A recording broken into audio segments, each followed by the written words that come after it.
오늘 주시는 말씀의 제목, 너희 자녀에게 라는 제목입니다. 7절에 너희 자녀에게 부지런히 가르치며 집에 앉았을 때에, 갈 때에, 누워있을 때, 일어날 때에 이 말씀을 강론하라 이렇게 말씀합니다. 이처럼 하나님은 우리의 가정에 대한 관심이 큽니다. 하나님께서 이 땅에 세우신 두 기관이 있다면 바로 가정입니다. 그리고 성만찬을 집행하신 것, 이 귀한 하나님의 사역 위에 우리는 각 가정을 이루며 특별히 우리 교회의 첫 번째 미션은 가정을 세우는 교회입니다. 그러니 가정의 달을 맞이할 때마다 새롭게 느끼는 것은 꼭 가정에 대한 관심과 어떤 말씀에 앞서서 우리가 늘 소중히 여기고 더 생각하고 또한 기도할 제목들이 가정, 또한 가정이 우리 삶의 출발 또한 모든 에너지의 소수가 되기 때문이요. 또한 가정을 통하여 사회가 국가가 또한 평화를 가져올 수 있기에 가정은 인생의 출생과 성장과 결혼과 출산 양육도수의 죽음이 펼쳐지는 나그네길의 현장이라고 볼 수가 있습니다. 따라서 인생의 나그네길에서 우리가 지키고 행하고 어떻게 훈련하면서 살아갈지에 대한 중요한 교훈이 바로 앞장에서는 10계명에 대하여, 오늘 6장에 대해서는 말씀을 통하여 명령하시며 규례와 법들을 하나님께서 우리에게 말씀해 주십니다. 신명기는 의미는 다시 명령을 기록한다라는 것입니다. 그러니까 말씀들이 반복된다라는 것입니다. 다시 말해서 강조하고 매우 중요하다라는 말씀입니다. 모세오경 중에 마지막 책이면서 모세가 가나안 땅에 약속의 땅을 눈앞에 두고 갈 수가 없는 상황, 요단 저편 동편에서 이스라엘 백성에게 행한 세 편의 설교인 것입니다. 그러면서 오늘 본문에서 하나님은 우리를 향하여 하나님을 사랑하라, 그리고 하나님의 계명을 너희 자녀에게 가르쳐 지키게 하라, 이렇게 명령으로 말씀하고 계실 때에 오늘 주시는 말씀이 오늘 우리 모두에게 은혜의 시간 되기를 바랍니다. 먼저 여호와의 하나님을 사랑하라. 5절 같이 한번 읽습니다. 너는 마음을 다하고 뜻을 다하고 힘을 다하여 너희 하나님 여호와를 사랑하라. 5절은 4절부터 말씀이 이어지면서 들으라라는 히브리어로 쉐마라는 말 많이 들었을 것입니다. 들으라, 이 말 히브리어로 쉐마입니다. 이것은 신앙의 뿌리요 출발이 되는 말씀이면서 핵심은 하나님의 사랑입니다. 여호와 하나님을 사랑하라 할 때에 하나님을 사랑하는 자는 먼저 하나님 말씀을 들음으로 시작한다라는 것입니다.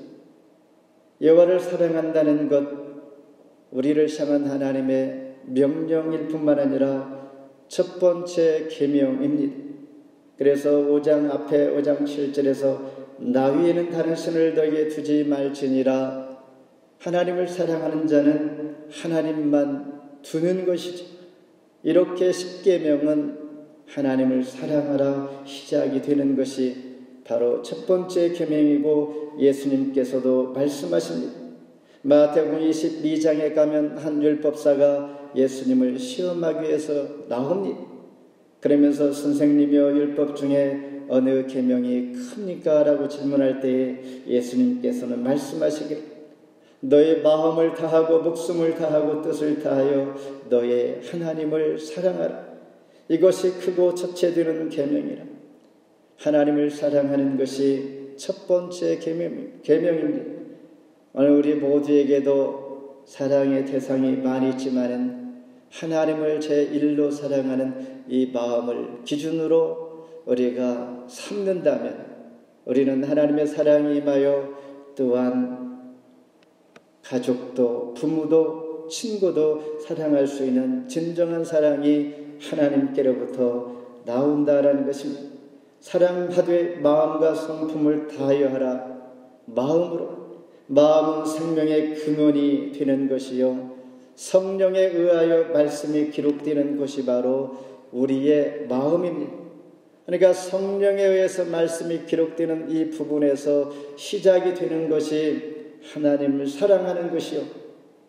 그러니까 사랑할 수 있는 마음도 하나님께서 말씀으로 우리 성령을 통하여 마음에 심어주셔서 행할 수 있게 하시는 것이다라는 것입니다.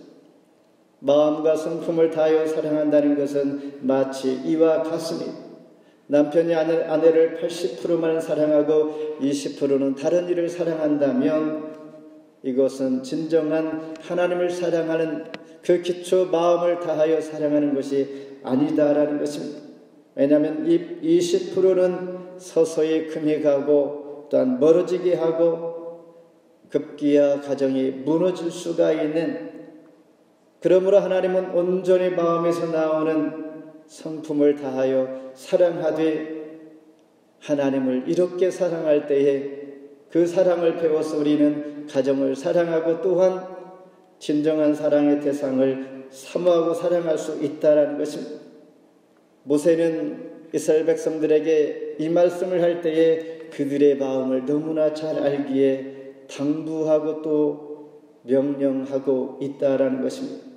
이사야 29장 13절에 주께서 이르시되 이 백성이 입으로 나를 가까이하며 입술로는 나를 공경하나 그들의 마음은 내게서 멀리 떠났나니 그들이 나를 경외함은 사람의 계명으로 가르침을 받았을 뿐이라. 입술로는 공경하고 사랑하나 마음은 그렇지 않다라는 것입니다.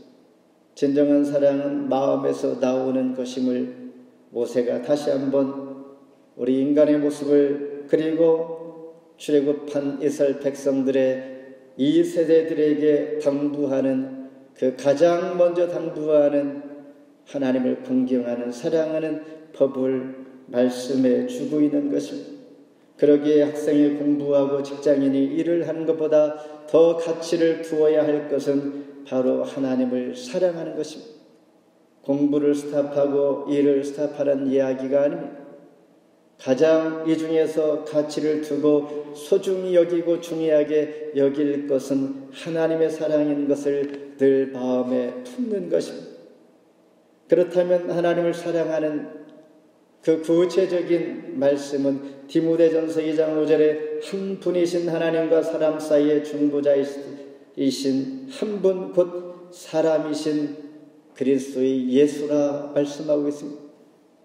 예수님을 사랑하는 것이 하나님을 사랑하는 것이요 첫째 계명이요 한 세대를 다시 변화 또한 가나안 약속의 땅을 들어가는 세대들에게 또한 자녀들에게 가족에게 하나님을 알지 못하는 자에게 하나님을 알아가는 자에게 제일 먼저 우리가 가르쳐주고 우리가 배워야 할 것은 마음을 다하여 성품을 다하여 하나님을 사랑하는 이것이다라는 것입니다.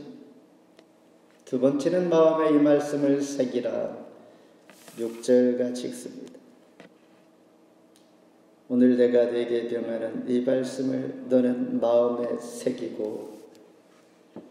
출애굽기, 민수기, 신명기를 읽다 보면 매우 잔소리꾼 같은 느낌을 갖게 됩니다.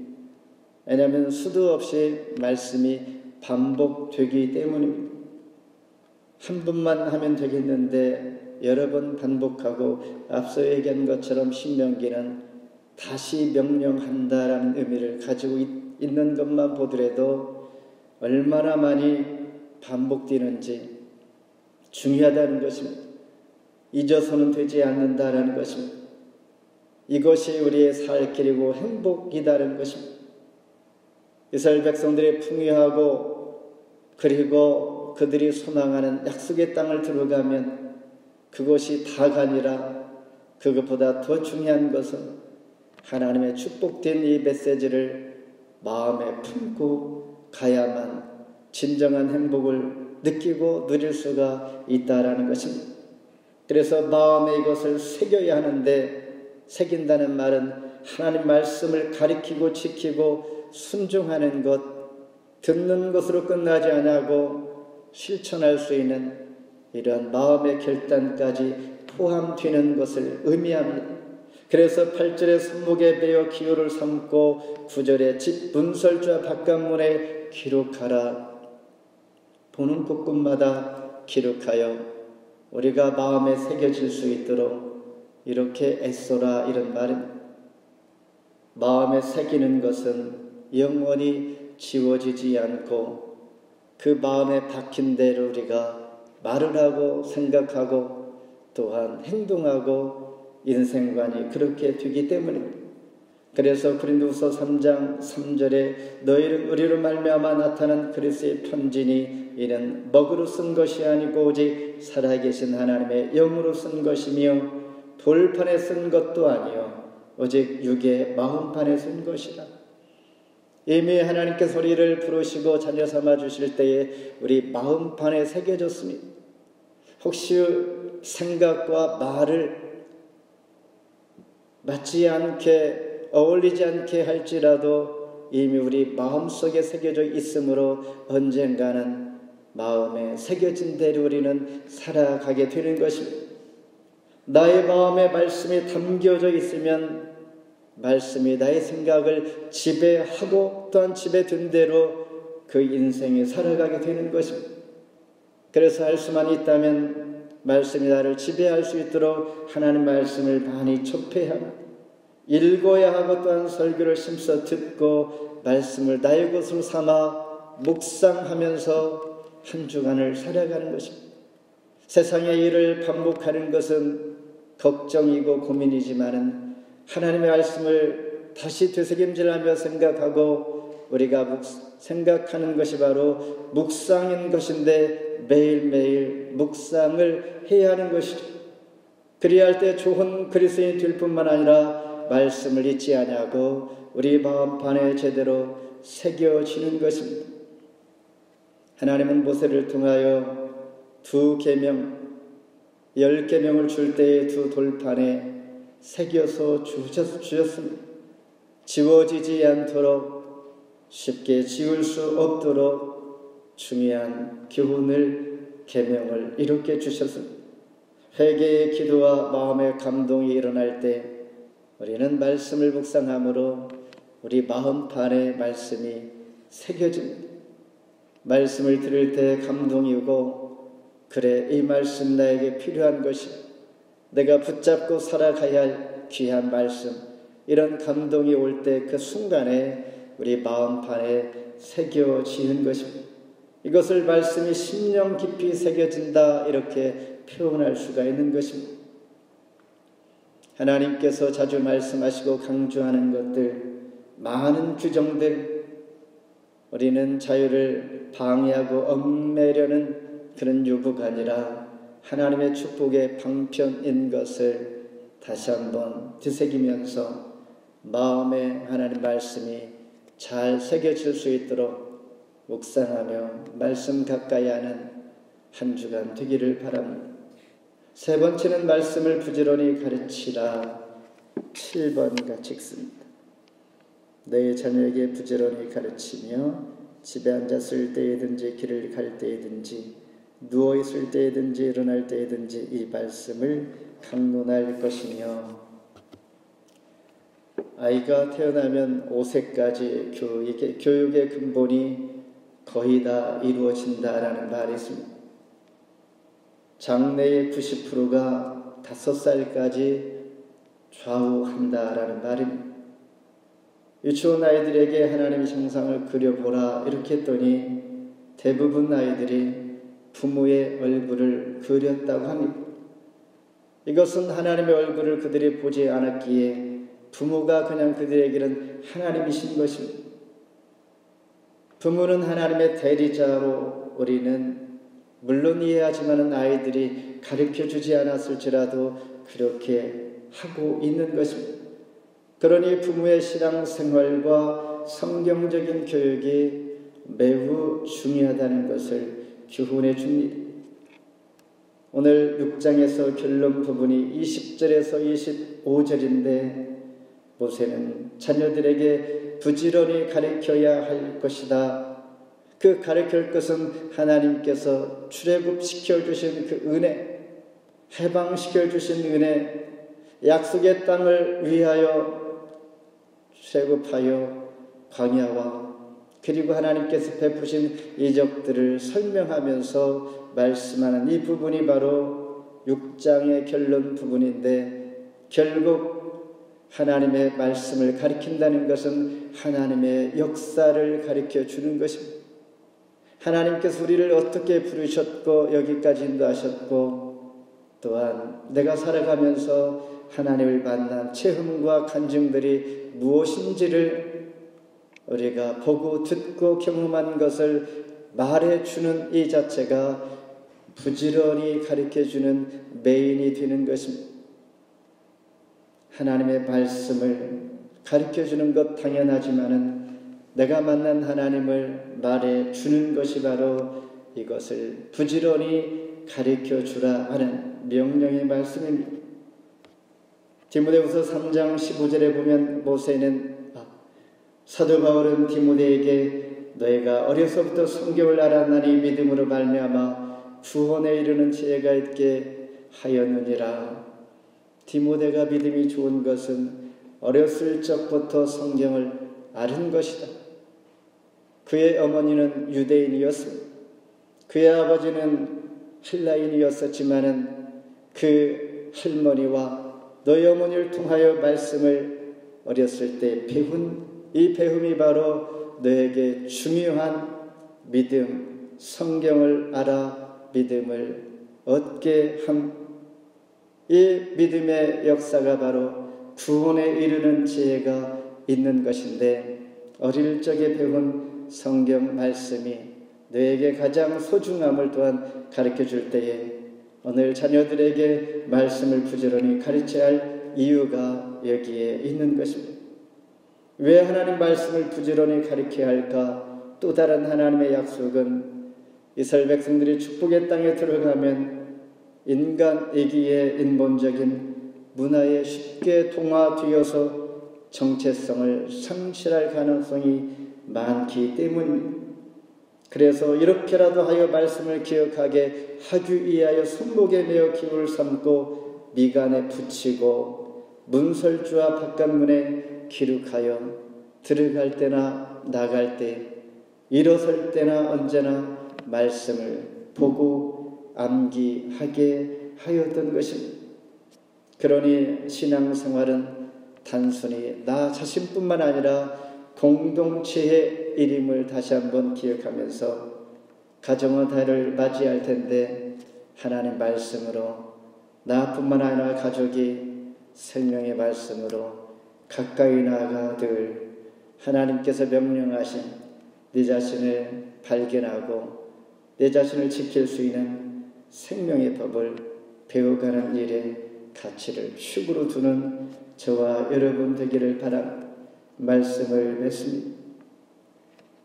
매년 세계의 인구 중에 자살 인구가 80만 명이라고 합니다.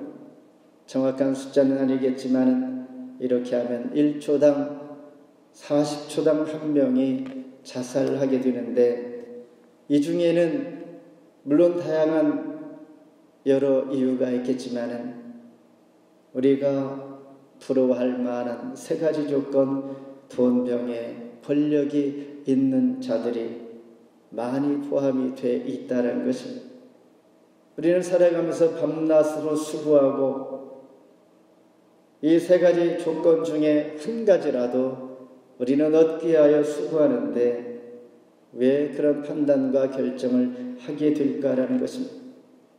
이유는 하나님께서 정해놓으신 복을 받는 원리가 있는데 벗어나 있다라는 것입니다. 제가 모세하고 사도 바울 자꾸 혼돈하는데 모세는 지나간 38년 동안의 세월을 회상하면서 이제 가나안 약속의 땅을 눈앞에 두고 이 말씀을 할 때에 듣는 자들은 출애굽 2세대들입니다. 3세대가 지금 모여 있습니다. 1세대는 모세와 아론은 이 앞전에 죽었고 그리고 갈렙과 여호수아입니다. 그리고 1.5세가 있고 또한 새롭게 태어난 이 세대들, 하나님의 역사를 보지 못하고 경험하지 못한 이들에게 말씀을 할 때에 가나안 땅을 눈앞에 두고 정복을 위하여 전략과 또한 전쟁을 어떻게 해야 할 것을 가르쳐 줄 알았는데 전혀 이것과 관계없는 말씀을 하는 것입니다. 바로 내 자녀에게 이것을 가르치라. 하나님 사랑하는 것, 마음에 말씀을 새기면서 말씀을 가르치는 것, 나도 배우고 자녀에게 가르치고 또한 내 마음에 말씀을 새기는 것, 이것이 바로 더 중요한 하나님께서 원하시는 방법이다라는 것입니다. 한마디로 말해서 신명기는 하나님 말씀대로 살아가는 것을 가르쳐 주는데, 살아가면서 하나님께서 나에게 금한 것은 무엇인지, 하나님께서 나에게 허락하신 것은 무엇인지 우리가 분별만 잘하면 인생을 허비하지 않습니다.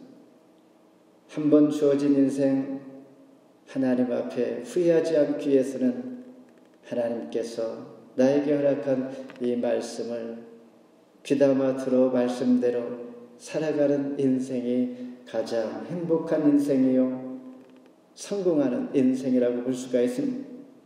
그러니까 내가 좋아하는 방식대로 살아왔다면 이제 멈추고 하나님께서 하시는 말씀의 방식대로 내가 이제 다시 결단하고 살아갈 때 하나님은 새 사람을 입게 하셔서 하나님 원하시는 그런 복된 좋은 그리스도인이 될 줄 믿습니다.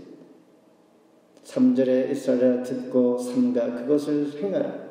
그리하면 너희가 복을 받고 너희 조상들의 하나님 여호와께서 너희에게 허락하신 바와 같이 하나님께서 주실 복 그리고 크게 번성하게 하리라. 이런 말씀을 전지하면서 말씀을 하고 있을 때 저와 여러분도 한 주 동안 내가 배운 말씀, 내가 사랑하는 하나님 함께 모두에게 이 말씀을 증거하며 나누며 승리하는 모두가 되기를 주의 이름으로 축원합니다. 기도합니다.